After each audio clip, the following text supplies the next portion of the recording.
Dito naman sa upper chamber, dahil di pa naman sila pwedeng magkomento tungkol sa impeachment na yan, tungkol sa China. Ay, ano ba Pakinggan yan? muna natin kung anong pinag-ugatan nito.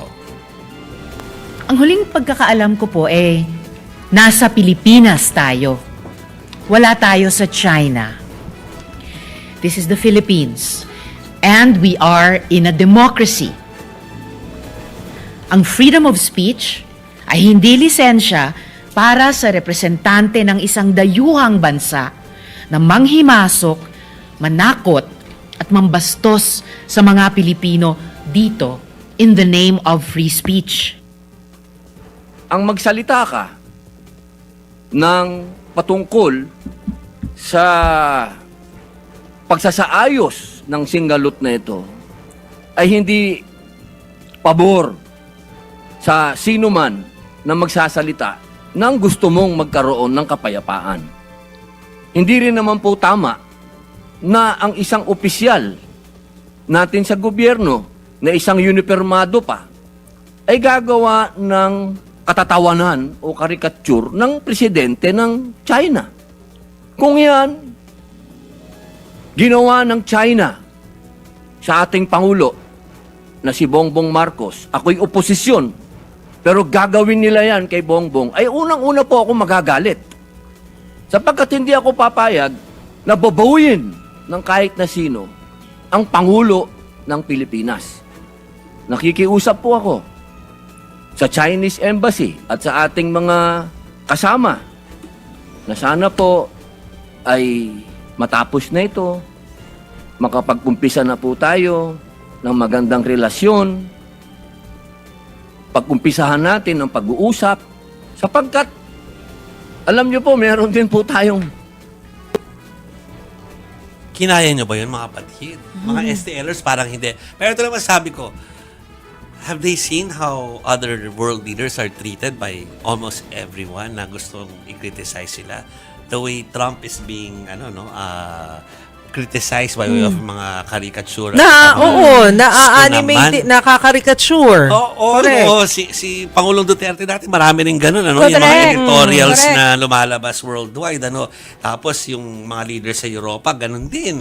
So, hindi ko maintindihan. Di ba, yun yung, mga, parang laging bakit offensive para sa kanya yung ganoon. Exactly. Hindi ko rin yun maintindihan. At Hindi saka, ko maintindihan. the fact na ipinatawag yung ambassador ng Philippines to China dahil na-offend ang China sa pahayag ni Commodore Tariela na nagpapahayag lang naman ng depensa sa Pilipinas, di ba may karapatan din namang tumaas yung kilay natin? Yes. Hindi ko maintindihan bakit may ano ba kayo? Pilipino ba kayo? Kaya nga sabi ni Senator Risa Ontiveros, yung China daw bad guest dito sa ating bansa. Dahil embahada ng China, guest po yan dito at hindi ganun tinatrato ang host country. Again, this is not about the Chinese people, because of course, hindi. we're okay with them. Yes, It's the government na nambubuli po sa atin, ang ating pinag-uusapan. Yeah. Dito. May distinction yan, huwag niyong paghaluin. Ay, okay. Maganda yung nilinaw mo din. Kasi ang pinupunto naman natin dito, yung mga propaganda rin na inilalabas ng Chinese government, particularly yung patungkol sa West Philippine Sea. Of course, we have nothing against Chinese people. Kasi marami tayong ding kaibigan dyan. Kung i-twist kasi ng iba, lalo ng mga defenders po ng China, anti-Chinese ang mga stance. Hindi anti-Beijing. Yun yung sinasabi usually, or anti-government nila, sa mga kinikilos po nila. So anyway, there were around how many, 1, 2, 3, 4, 5, 6, 7, around 7 to 8 senators na hindi sinuportahan yung ating pagkondena doon sa action na ginawa ng China. Which makes you really wonder.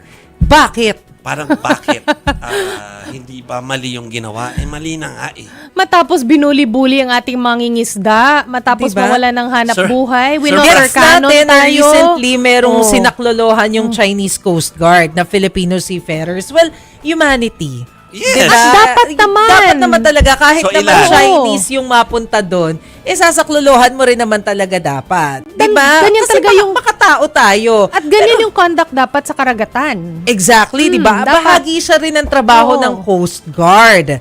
'Di ba? Kasi protection nga yun yun doon sa Coast Guard. Oh, pero hindi ibig sabihin na aangkinin nyo yung amin. So 9 senators didn't vote. Yun ang final number natin. 9 po sila. Well, they constitute the minority. Most of them. Wala ko nakikitang mayorya.